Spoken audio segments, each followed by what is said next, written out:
The Trump administration is closer to a major war in the Middle East than most Americans realize. That's Axios reporting last night what most of us are seeing, that it is looking more and more like war with Iran is imminent.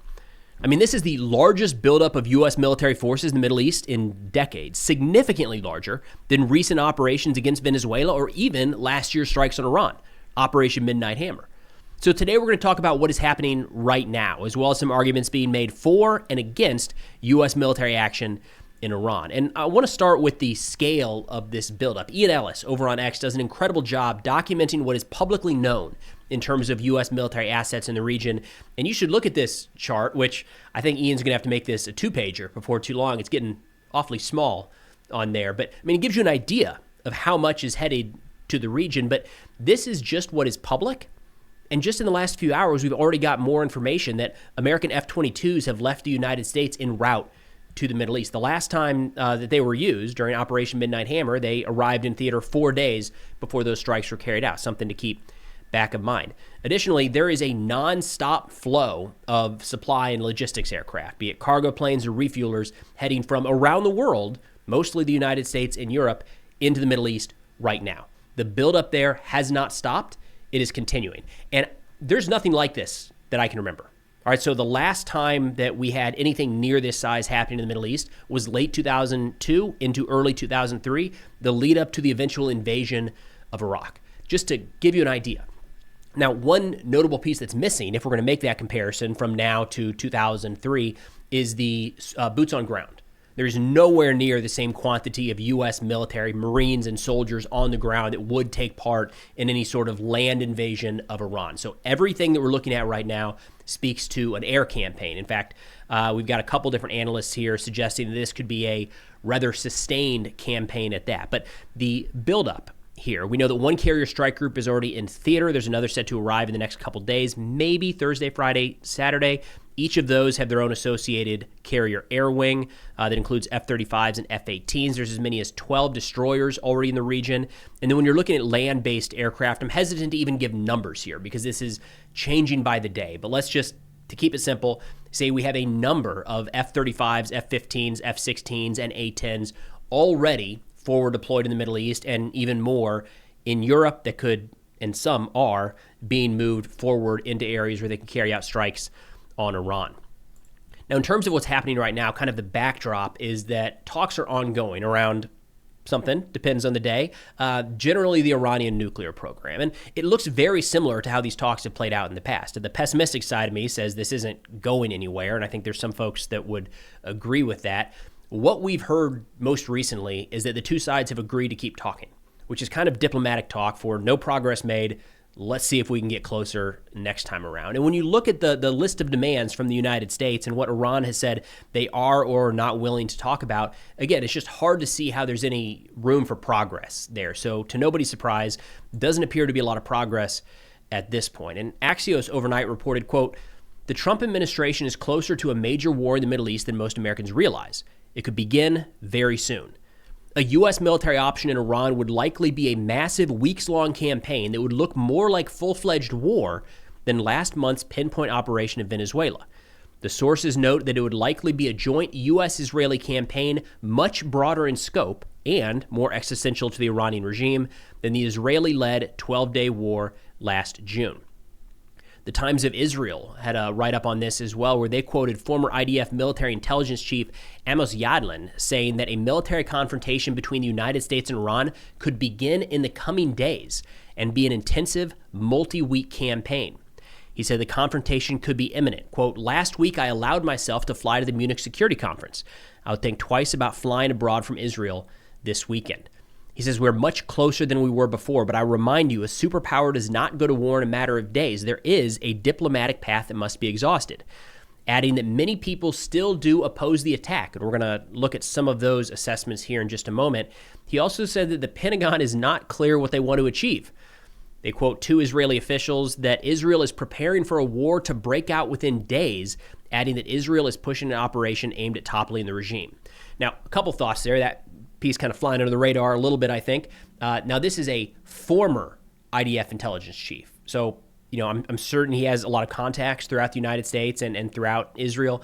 I would be surprised if he is spun up day to day on the current status of U.S. plans related to Iran. So when he says the Pentagon is not clear on what they want to achieve, he probably did not just get off a briefing from Secretary Hegseth about the war aims that we're trying to pursue. That said, it's not shocking if I were to hear that the Pentagon is still trying to figure out exactly what the goal is here, because we have seen what looks like a bit of a shift in the dynamics over the course of the last couple months. When the protests kicked off, and more on that here in a second, when the protests kicked off, President Trump was mainly focused on that. Don't go after the protesters. We're going to protect the protesters. Help is on the way, right? And when those strikes didn't occur, we saw a bit of a shift to kind of re-engaging on the nuclear question. So, and regime change doesn't seem to have come up hardly at all in official U.S. circles. So what is the Pentagon goal here? It's a good question. I don't know that there's a clear public assessment or public knowledge of that. Now, the Atlantic Council put out a piece, I think just yesterday, beating the war drum, saying now is the time, let's do it, full steam ahead. They laid out 6 reasons why, in their opinion, Trump should pursue the military option. I'll have all of these sources linked in the description below if you want to read into them in further depth. The Atlantic Council said, first, this is a unique moment to reshape the Middle East. And they argue what I've argued recently, that the Iranian regime is arguably the weakest now than they have been since their formation in 1979. So if we want to pursue U.S. policy in the Middle East and kind of have a say in what happens with Iran now and into the future, great time to take advantage of that. The second they point to is the moral imperative. I do think there's some value here. Unfortunately, I don't think this plays very much into the calculations at this point. This is talking about coming to help the Iranian people after they tried standing up to the regime. The third is the credibility dilemma, and they point to Obama's red line in Syria. I actually think this plays a pretty significant role here. So Obama in Syria, don't use chemical weapons. Assad used chemical weapons. The United States didn't do anything. That's an event regularly pointed to from analysts in the United States and elsewhere, saying the United States doesn't follow up on their promises. Even the Trump administration, senior officials within this administration have pointed to that as a sign of kind of American weakness and not willing to do what is necessary. So that might actually carry more weight than it appears. The fourth one here is an interesting one, talking about the economic stakes at play for the United States and China, saying on the one hand, we could reintegrate massive energy reserves here in Iran back into the Western market. At the same time, by cutting off China's access to cheap oil in Venezuela and now Iran, that could put China in a situation where maybe they have to rethink any sort of full-scale conflict in the Taiwan Strait. Fifth is very similar to the first, talking about needing skin in the game. Iran's future is going to change at some point in the future. We've talked about their future is going to change at some point in the future. You like that? We've talked before about Khamenei's old. It's like 86, 87 years old at this point. He's clearly not going to be around that much longer. There's going to be a change. And if we want to play a role in what the future of Iran looks like, this could be the time for the United States to get involved and, quote, put skin in the game to help dictate what the future looks like. The last piece here talks about the Iranian nuclear program, and this is another one that I think might hold some weight within the Trump administration. They point to President Trump's constant statements about how Iran will not have a nuclear program and saying, look, you hit it, you set it back, no doubt, but by all accounts, Iran has not stopped their nuclear program and has not changed their intention to pursue a nuclear program. So negotiations aren't going to do it. Military might be the option. Now, there's a couple other insights here kind of from the other camp, right? Of people saying this is not going to be as easy as you think. It's not going to be simple. It's going to be drawn out. And there's a reason that a lot of regional countries right now are shutting off airspace, and you cannot overfly, say the United Arab Emirates. You cannot overfly Qatar, and their concern of what this could actually look like. The National Interest put out a piece titled How a U.S.-Iran Clash Could Spiral Out of Control, where they say the Islamic Republic does not believe it can win a conventional war against the United States. Its strategy, therefore, is not outright victory, but cost imposition, what might be described as seeking an honorable defeat by making the price of an ongoing war unacceptably high for the United States and therefore persuading Washington to reach a quick settlement.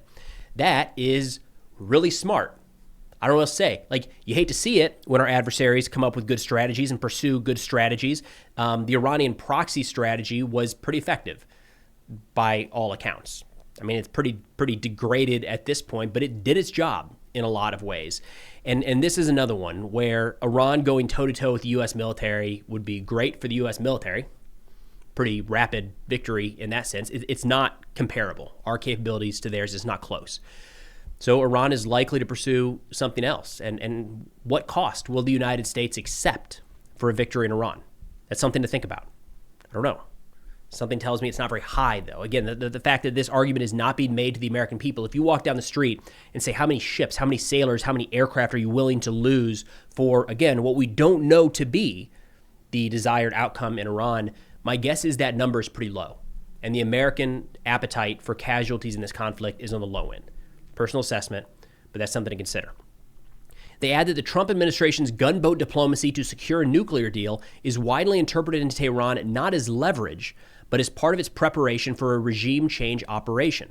Crucially, if Iranian leaders conclude that this is Washington's ultimate objective, they're far more likely to approach any confrontation as a fight for survival rather than a limited exchange akin to the 12-day war. Under such conditions, Tehran would be inclined to employ its capabilities early before they are degraded by sustained airstrikes.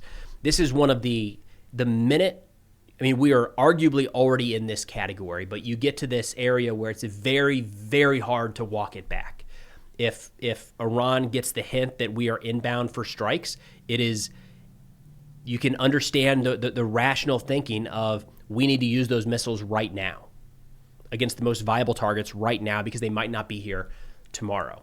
But if those aircraft were not actually inbound for a strike, all of a sudden we see this escalation starting that is very, very hard to unwind, because the minute that Iranian missiles are in the air, you better believe that Israel, and depending on the targets, right? But I would assume that some of those targets would be in Israel. You better believe that Israel is going to begin retaliatory strikes, and the United States, with the firepower we have in the region, likely doing so as well.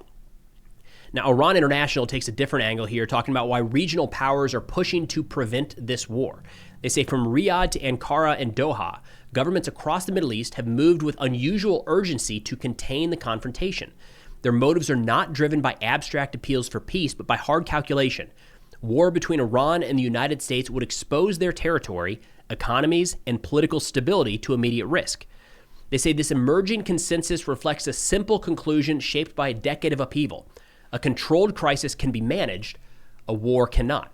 Again, going back to the previous article, talking about how quickly this could spiral. If you're talking about low-intensity conflict, U.S. in Iraq is probably a pretty decent example, right? That by and large was contained to only happening in Iraq. There were second and third order effects, no doubt, but missiles flying across territory, aircraft flying from Qatar into Iranian airspace is a very, very different war.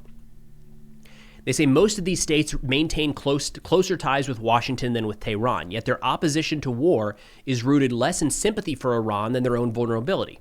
Across the region, governments face a difficult reality.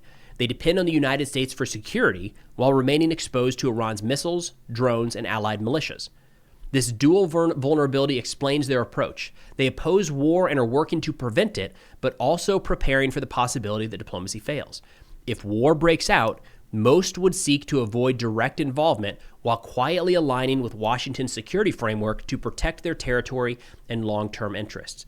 I think that's probably a safe assessment, that last part there. It'd be hard to imagine that the missiles start flying and all of a sudden you've got Turkey and Qatar saying, well, actually, we're going to back the Iranians on this one. That's not really in the cards at all, but it would be nice if we were going into a conflict and had all of the regional allies not just secretly backing us and willing to back us at the end of the day, or maybe not go against us, but actually supporting U.S. operations. That would be, of course, ideal here.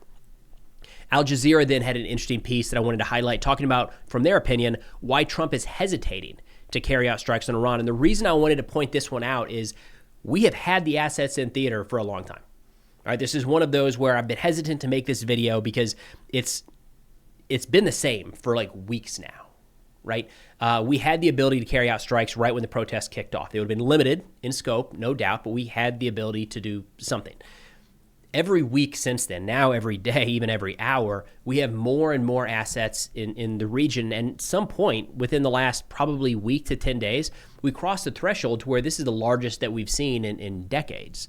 So something right now is preventing President Trump from pushing that button to go. It might just be a matter of timing. Al Jazeera has a different approach here, where they say Washington is not hesitant because it lacks overwhelming military capability. Far from it. It has hesitated because, in the case of Iran, Power does not translate into speed, and speed is the currency Trump values most. Iran has spent decades preparing not to win quickly, but ensuring that any conflict with its adversaries becomes drawn out and costly. Its strategy is not centered on territorial conquest or flashy tactical successes.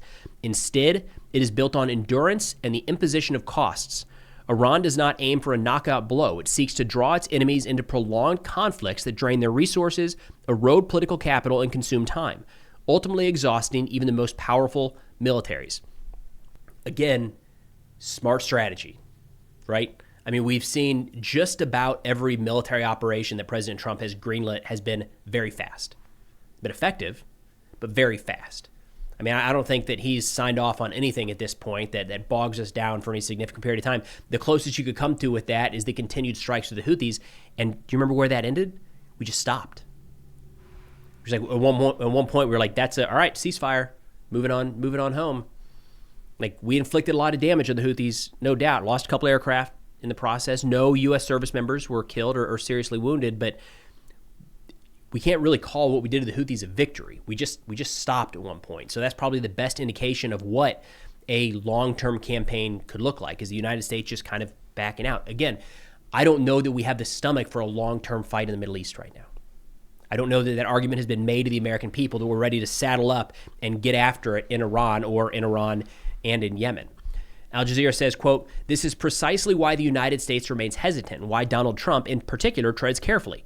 Trump is a gambler, but he's not suicidal.